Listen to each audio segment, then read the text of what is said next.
2 Kings 5 through 8. Now Naaman was a commander of the army of the king of Aram. He was a great man in the sight of his master and highly regarded because through him the Lord had given victory to Aram. He was a valiant soldier, but he had leprosy. Now bands of raiders from Aram had gone out and had taken captive of a young girl from Israel, and she served Naaman's wife. She said to her mistress, "If only my master would see the prophet who is in Samaria, he would cure him of his leprosy." Naaman went to his master and told him what the girl from Israel had said. "By all means, go," the king of Aram replied. "I will send a letter to the king of Israel." So Naaman left, taking with him 10 talents of silver, 6,000 shekels of gold, and 10 sets of clothing.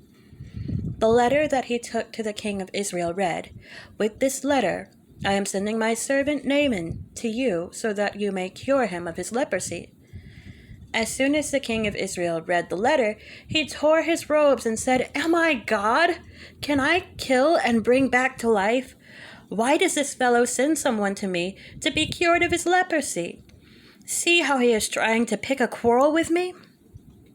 When Elisha, the man of God, heard that the king of Israel had torn his robes, he sent him this message: "Why have you torn your robes?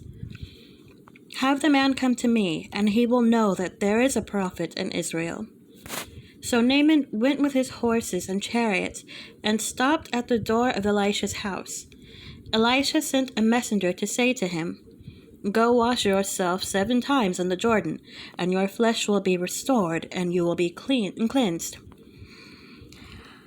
But Naaman went away angry and said, "I thought that he would surely come out to me and stand and call on the name of the Lord his God, wave his hand over the spot, and cure me of my leprosy.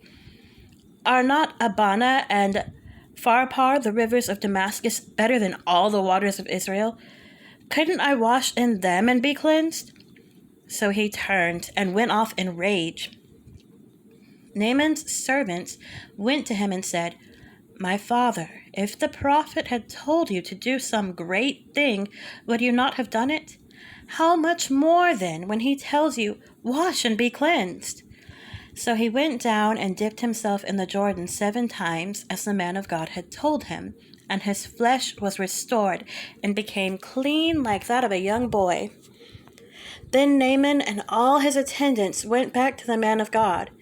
He stood before him and said, "Now I know that there is no God in all the world except in Israel. So please accept a gift from your servant." The prophet answered, "As surely as the Lord lives, whom I serve, I will not accept a thing." And even though Naaman urged him, he refused. "If you will not," said Naaman, "please let me, your servant, be given as much earth as a pair of mules can carry, for your servant will never again make burnt offerings and sacrifices to any other god but the Lord. But may the Lord forgive your servant for this one thing. When my master enters the temple of Rimmon to bow down, and he is leaning on my arm, and I have to bow there also. When I bow down in the temple of Rimmon, may the Lord forgive your servant for this. Go in peace." Elisha said. After Naaman had traveled some distance, Gehazi, the servant of Elisha, the man of God, said to himself, "My master was too easy on Naaman, this Aramean, by not accepting from him what he brought. As surely as the Lord lives, I will run after him and get something from him."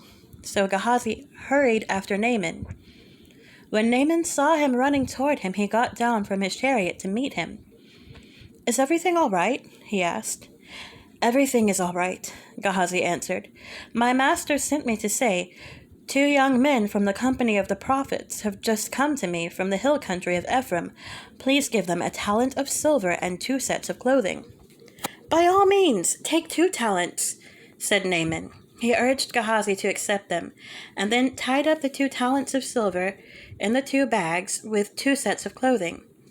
He gave them to 2 of his servants, and they carried them ahead of Gehazi. When Gehazi came to the hill, he took the things from the servants and put them away in the house. He sent the men away, and they left. When he went in and stood before his master, Elisha asked him, "Where have you been, Gehazi?" "Your servant didn't go anywhere," Gehazi answered. But Elisha said to him, "Was not my spirit with you when the man got down from his chariot to meet you? Is this the time to take money, or to accept clothes, or olive groves and vineyards, or flocks and herds, or male and female slaves? Naaman's leprosy will cling to you and to your descendants forever." Then Gehazi went from Elisha's presence, and his skin was leprous. It had become as white as snow. Chapter 6. The company of the prophets said to Elisha, "Look, the place where we meet with you is too small for us. Let us go to the Jordan, where each of us can get a pole, and let us build a place there for us to meet." And he said, "Go." Then one of them said, "Won't you please come with your servants?" "I will," Elisha replied, and he went with them. They went to the Jordan and began to cut down trees. As one of them was cutting down a tree, the iron axe head fell into the water. "Oh no, my lord," he cried out. "It was borrowed." The man of God asked, "Where did it fall?" When he showed him the place, Elisha cut a stick and threw it there and made the iron float. "Lift it out," he said. Then the man reached out his hand and took it. Now the king of Aram was at war with Israel. After conferring with his officers, he said, "I will set up my camp in such and such a place." The man of God sent word to the king of Israel, "Beware of passing that place, because the Arameans are going down there." So the king of Israel checked on the place indicated by the man of God. Time and again, Elisha warned the king so that he was on his guard in such places. This enraged the king of Aram.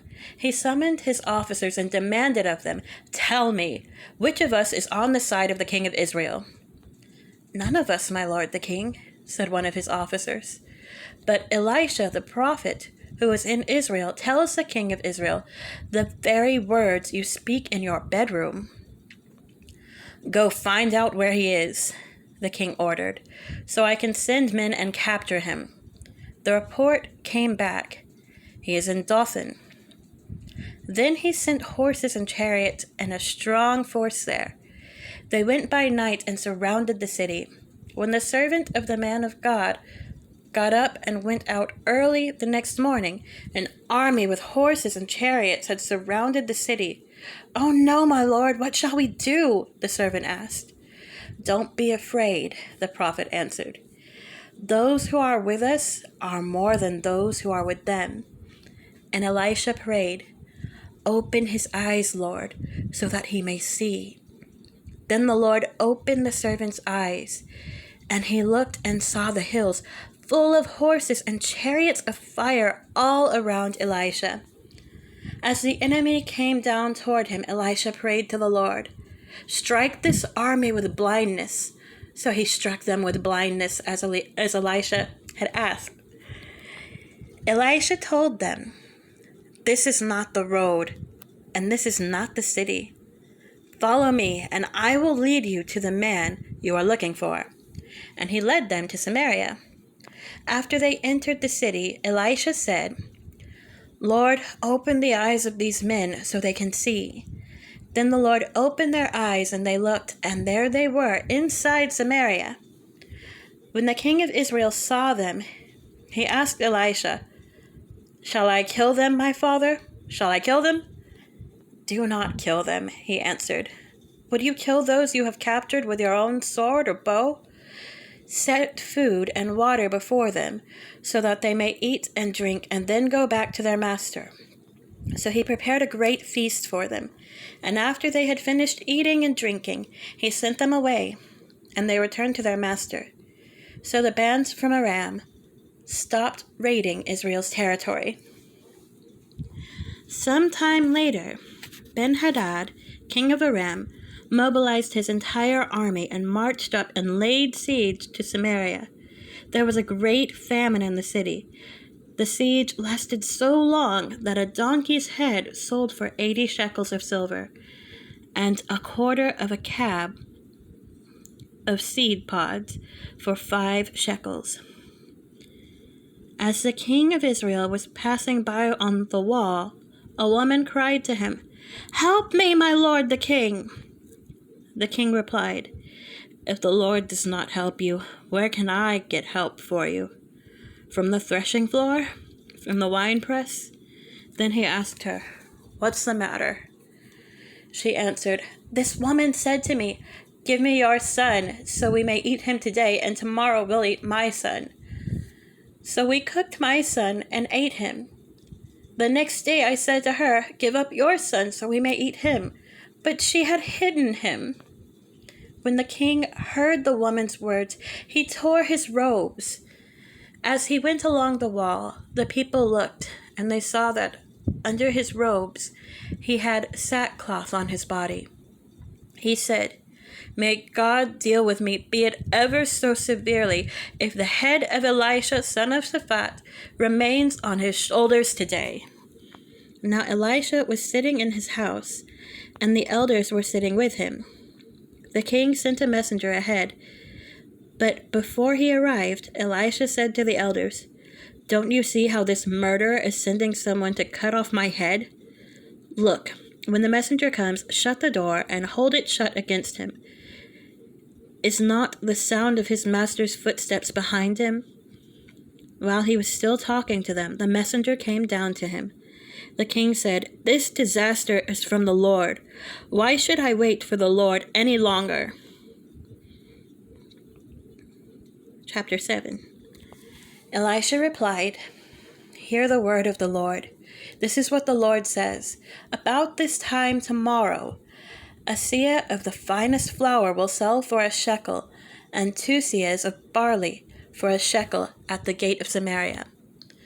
When the officer on whose arm the king was leaning said to the man of God, "Look, even if the Lord should open the floodgates of the heavens, could this happen?" "You will see it with your own eyes," answered Elisha, "but you will not eat any of it."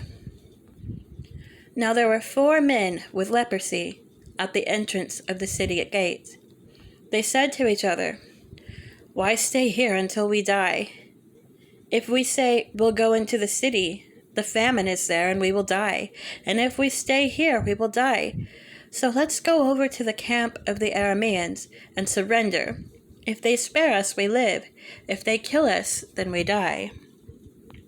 At dusk, they got up and went to the camp of the Arameans.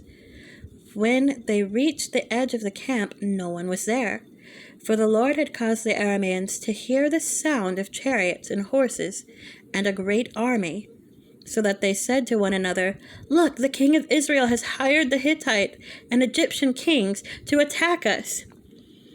So they got up and fled in the dusk and abandoned their tents and their horses and donkeys. They left the camp as it was and ran for their lives. The men who had leprosy reached the edge of the camp, entered one of the tents, and ate and drank.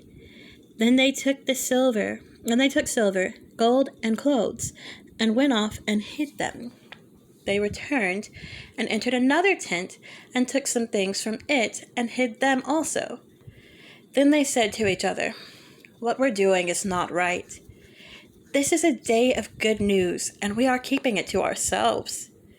If we wait until daylight, punishment will overtake us. Let's go at once and report this to the royal palace." So they went and called out to the city gatekeepers and told them, "We went into the Aramean camp, and no one was there. Not a sound of anyone. Only tethered horses and donkeys, and the tents left just as they were." The gatekeepers shouted the news, and it was reported within the palace.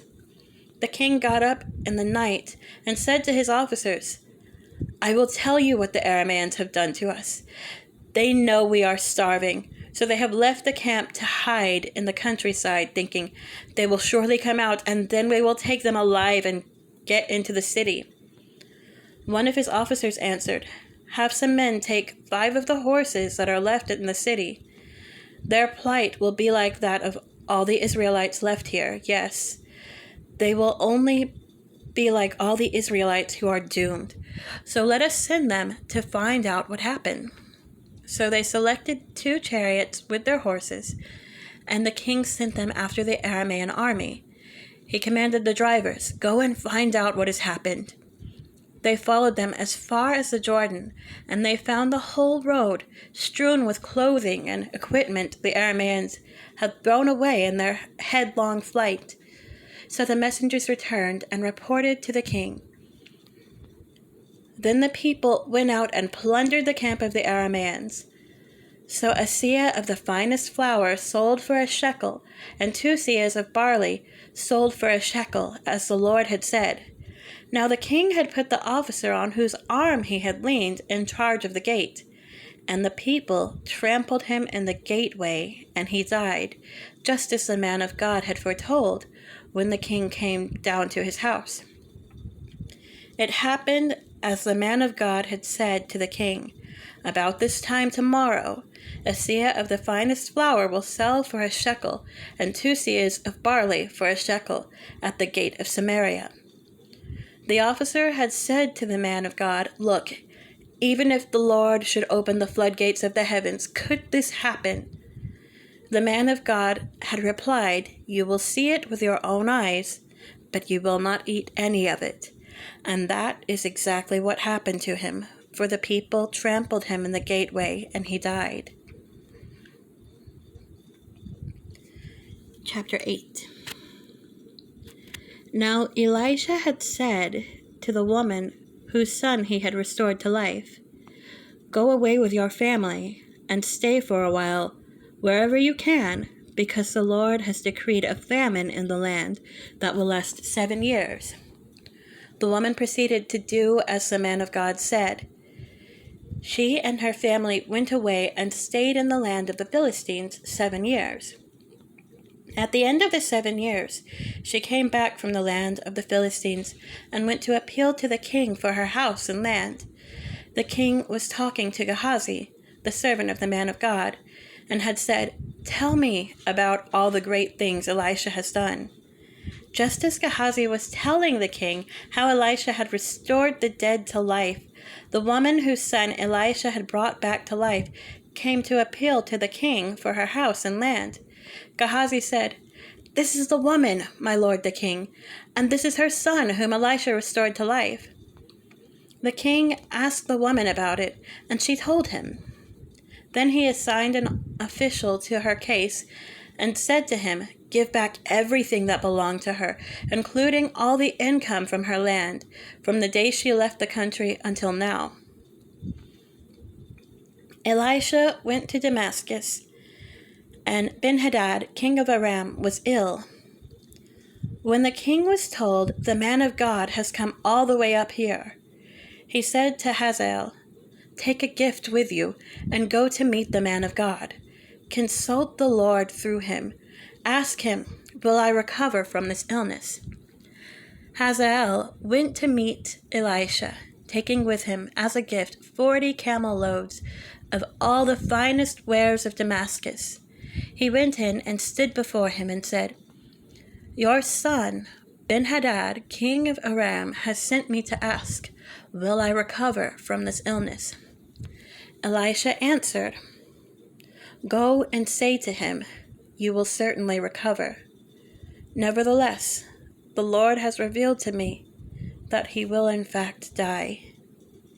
He stared at him with a fixed gaze until Hazael was embarrassed. Then the man of God began to weep. "Why is my Lord weeping?" asked Hazael. "Because I know the harm you will do to the Israelites," he answered. "You will set fire to their fortified places, kill their young men with the sword, dash their little children to the ground, and rip open their pregnant women. Hazael said, "How could your servant, a mere dog, accomplish such a feat?" "The Lord has shown me that you will become king of Aram," answered Elisha. Then Hazael left Elisha and returned to his master. When Ben-Hadad asked, "What did Elisha say to you?" Hazael replied, "He told me that you would certainly recover."